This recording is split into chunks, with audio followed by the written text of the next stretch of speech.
Good morning, everyone. Happy New Year to you all. Thanks for joining us again. I hope you're all keeping well. So a bit of housekeeping first, as Mark had just messaged, just to let you know the session is being recorded.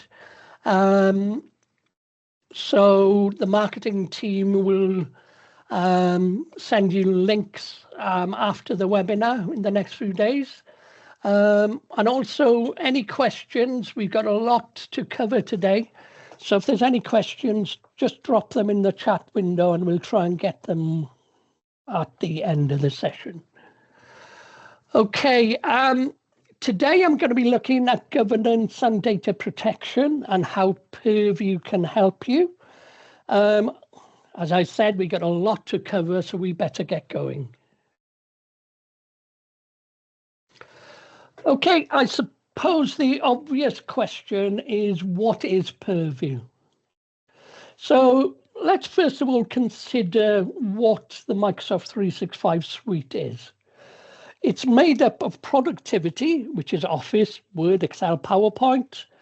It's made up of your email in Exchange, Teams, chats, meetings, etc., and SharePoint and OneDrive. So those are the productivity products.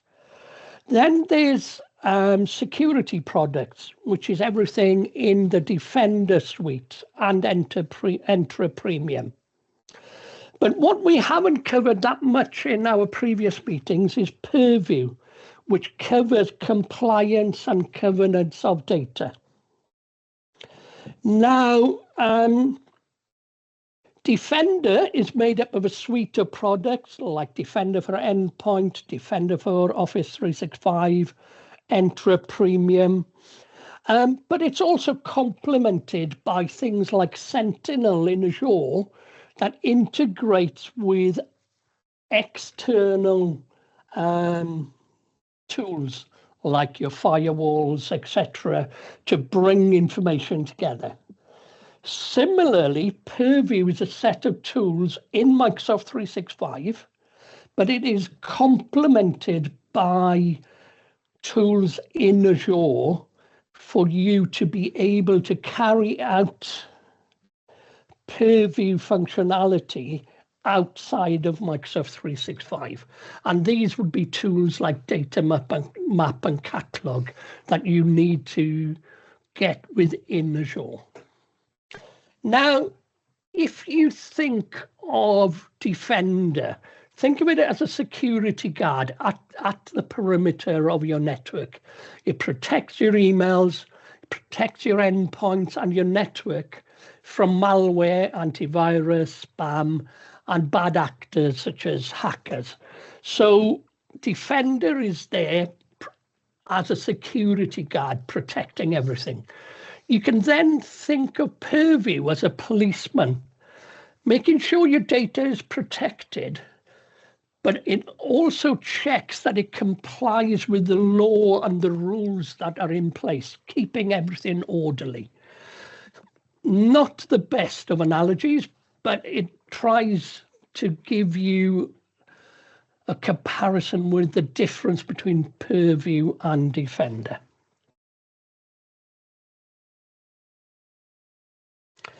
So what are the benefits of Purview?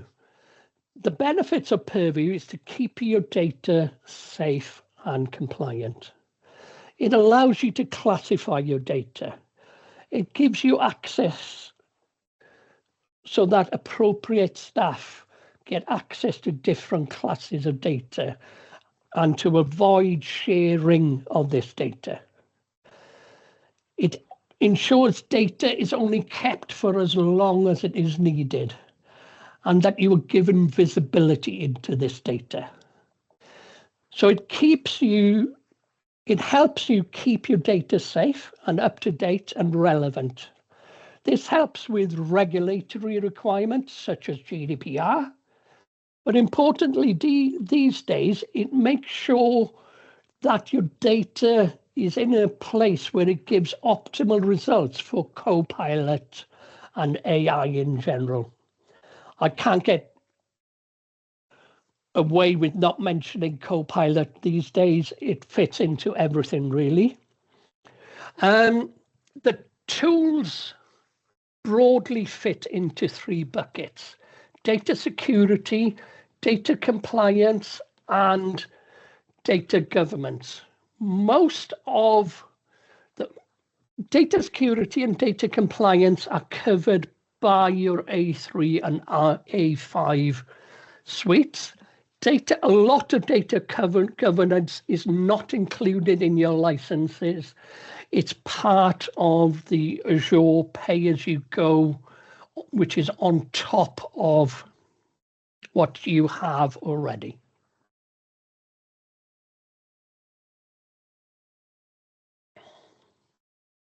Sorry. So when you look at Purview, there's a lot of features here. They're bundled under different products, like information protection, like eDiscovery and insider risk management. But the functionality tends to work across products to give you a full compliant picture of what's going on your network. What I'm going to do now over the next 10-15 minutes is look at some of the main functionality in Purview. There's a lot to cover, so I'm not going to be able to go into a great load of detail, but at least it gives you a taste as to what you can do with Purview. So if we start with data lifecycle management, it helps you stay compliant by keeping data only for the right period of time. So if there's data that meets GDPR regulations and you only allowed to keep it for a certain amount of time, you can then use retention policies as part of data lifecycle management to keep your data up to date. Now, data lifecycle management is included in A3 and in A5. But A5 adds additional functionality. A5 includes things like rule-based and machine learning-based automatic retention policies, so that it tells you what retentions certain data sets should have. It also includes records management, which is only in A5. That functionality is not in A3. This adds audit trails and proof of retention for highly regulated documents. So depending on your data, records management may be useful for you.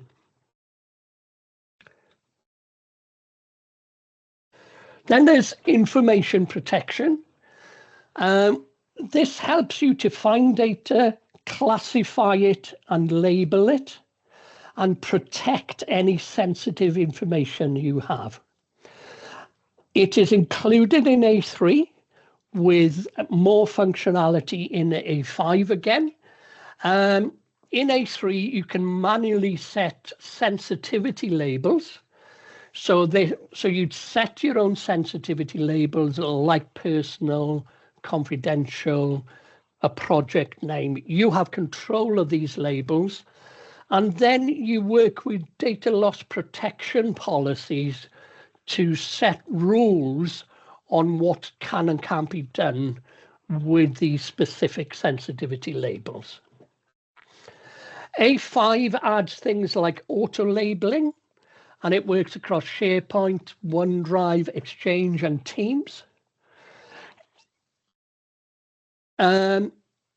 So A5 gives you stronger compliance and AI-driven automation.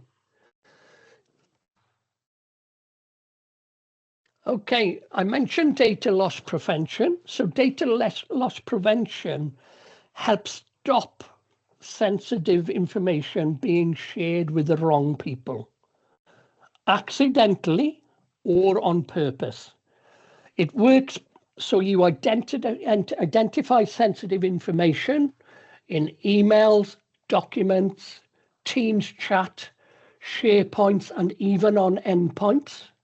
And it applies rules or policies then to warn admins if somebody is doing something they shouldn't, or you can even restrict the sharing of sensitive data to unauthorized users.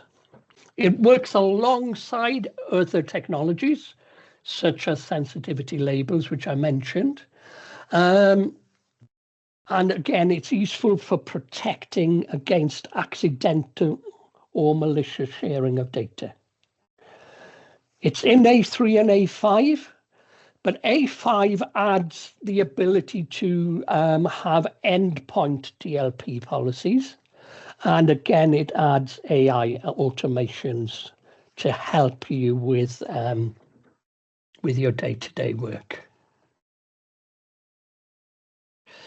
Then there's eDiscovery. Now, what eDiscovery does, it allows you to find information across emails, files, and Teams messages.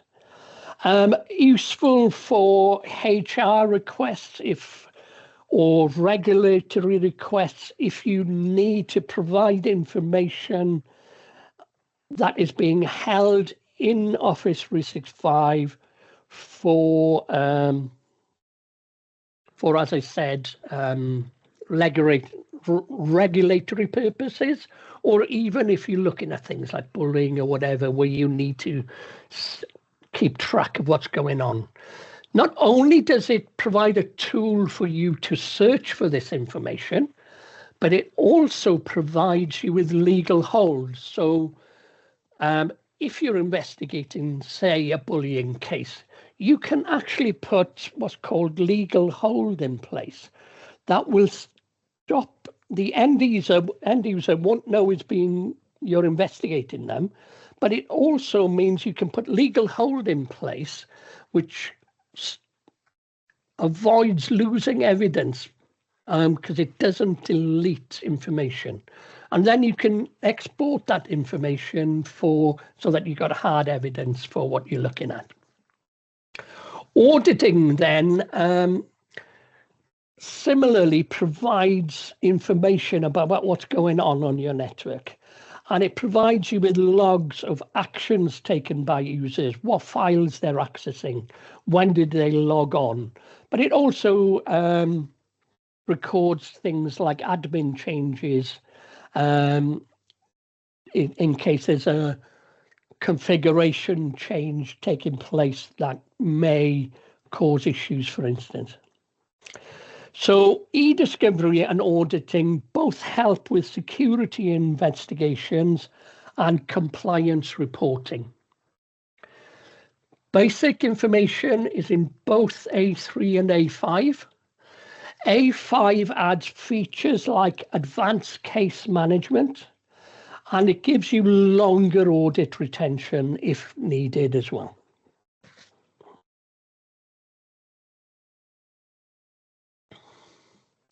So insider risk management, it's only available in A5. It's not a tool that's available in A3 at all. But what it does, it helps find and fix risky user behavior. It can check for data leaks, suspicious file sharing, and policy violations. It works closely with data loss prevention to protect your data. But it also can help using tools like communication compliance, which monitors for inappropriate behavior on Teams, Outlook, and in Copilot now as well. So inappropriate behavior, bad language, threatening behavior, that sort of stuff is recorded in communication compliance. The other functionality in there is information barriers. And what information barriers does, it allows you to put a block on a team. So for instance, let's say you've got a highly sensitive research team, and you can put barriers around them to stop data being exfiltrated or sent outside of the users within the project team, keeping that information secure. So all that information is in information security management. Okay, data governance. Now, what data governance is, it's made up of two tools: the data map, which scans and provides metadata for all your information. So it acts as an inventory for your data. The unified catalog then sits on top of the data map and provides an interface for users to search and request access to data across the estate. Now, this provides a full data governance tool, but it is not included in A3 or A5. It is Azure pay-as-you-go, and you have to set up Azure pay-as-you-go to use this functionality. But it is available, but you have to pay extra on top of your A5 to get information on this. Okay, I've mentioned licensing as I've been going on. Now, in general, most of the functionality is in A3, with A5 having more advanced information. But things like insider risk management is outside the scope of A3. You'd have to have an A5 license for that. A really useful tool to see what you have in your license is the Modern Work Education link there. I know Mark has shared it with you. What this is not just Purview information, but it's a breakdown of everything that's in A5, in Microsoft 365, what's in A3, in A5, and it actually then breaks down functionality as well as to what you can have. But it isn't just about Purview. It's about your full A5. It's about your full Microsoft 365. So a really useful resource when you look at that information about licensing and trying to find out, well, do you have access to it or not? Okay, so a really useful tool there. Now, as I've been going on, I've been talking about A3 and A5. Now, A3 and A5 have the functionality as discussed, but similarly to Defender, there is a compliance suite that you can add to A3. And that's all the Purview functionality in A5. You can add that to A3 as a separate product. So if you're really interested in compliance, but don't want the full A5 functionality, you can add the compliance suite to A3 at a cheaper cost than going for the full A5 license. If you want the Defender suite and the compliance suite, it doesn't make sense because it's the same cost then as going for the full A5 suite, and you wouldn't have things like A5 and telephony, etc. So there is a compliance suite you can add as an A3 user. And obviously point products can be added to A3 as well. There's, as I said, not all functionality is in the Microsoft 365 suite. So the second link provides a link to information on pricing and licensing of the pay-as-you-go functionality in Azure. Okay.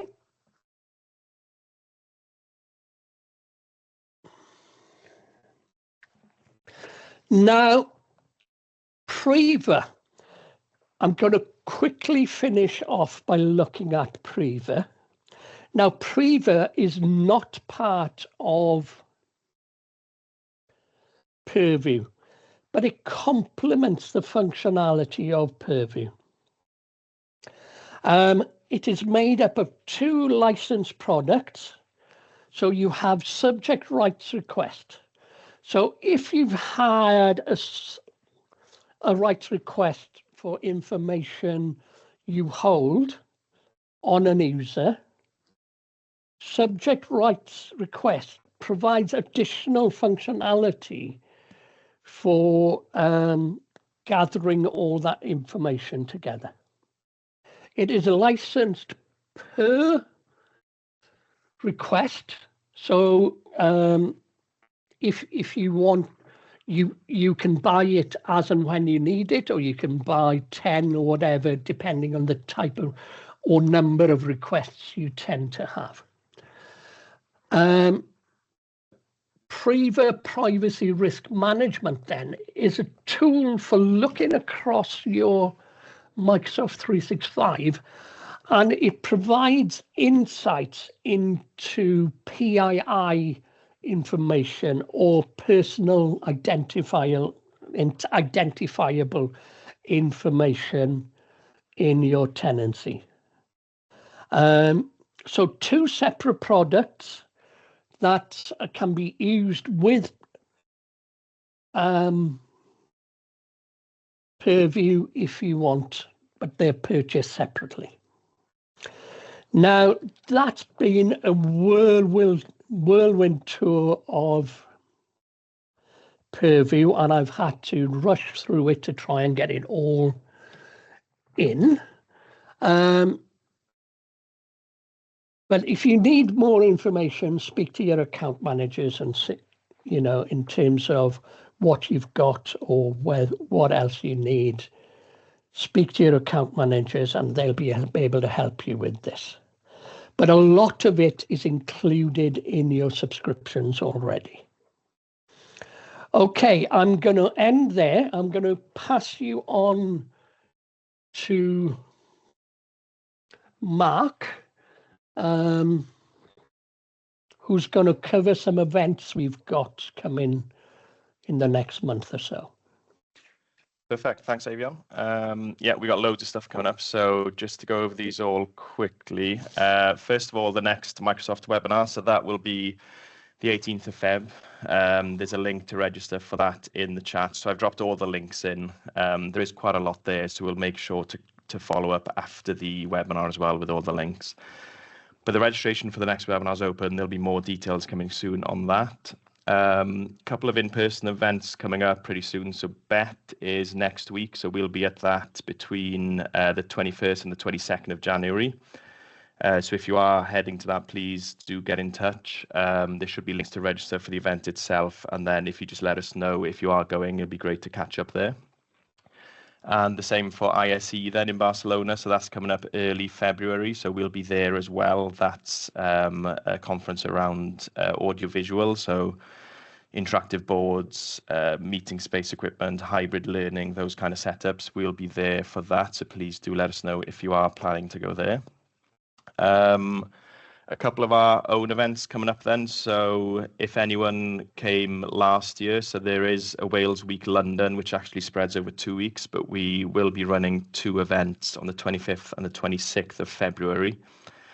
So the first one will be the Adobe one, a similar format to last year. So we've got a large room in their Shoreditch office, the Adobe Shoreditch office, where we'll be looking at some of their latest AI tools, looking at things like AI in Premiere Pro around video creation, the AI built into Express and things like that. And there's also been quite a few licensing changes around Adobe, so we'll be going through the different licensing options, making sure that we work with you then to stay within your budget. But if there's certain changes that need doing around licensing, we can make sure that you stay sort of licensed campus wide then with various different options for your different types of users. So we'll be covering all that. We'll have some Adobe product specialists as well doing some live demos, so plenty going on there. So please do register for that one or register at the link. The Microsoft one, so that will be the day after in Microsoft's Paddington office. So a great opportunity to come to an amazing office there. We'll have some Microsoft speakers as well, and we'll be covering things like Copilot, obviously, that'll be one of the biggest topics. Copilot specific to education, so touching on the teach and the study and learn modules and things like that. So that's some free AI modules you can start using straight away as long as you do have an A SKU. So that's included at no additional cost. So that's something you can start working into your classroom straight away. We'll be covering different Copilot options around options to make you more productive and efficient around your sort of leadership, management and back office teams as well, and going through some use cases around that.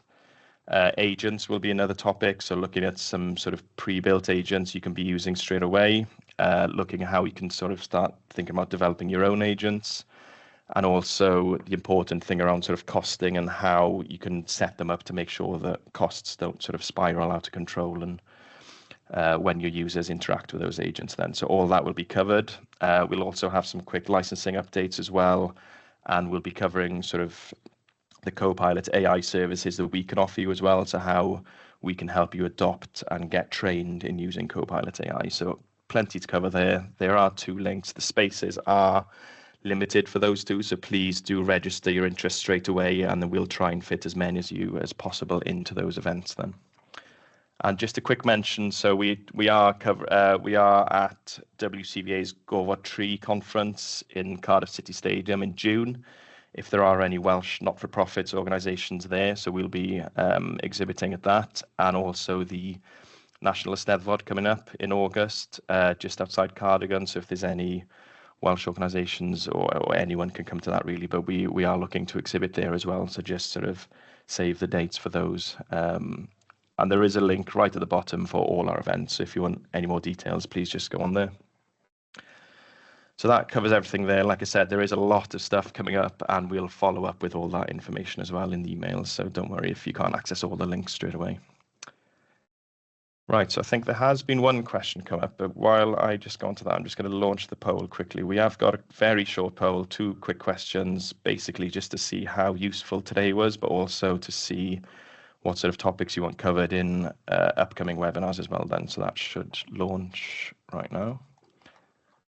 So I did see there was one question came in earlier, Avion, around, did you say that eDiscovery is a way to search Teams chats centrally?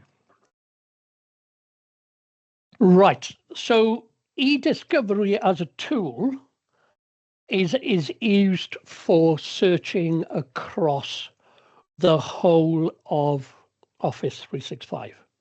So it will search across email, SharePoint, OneDrive, but it will also search Teams chat messages for you as well.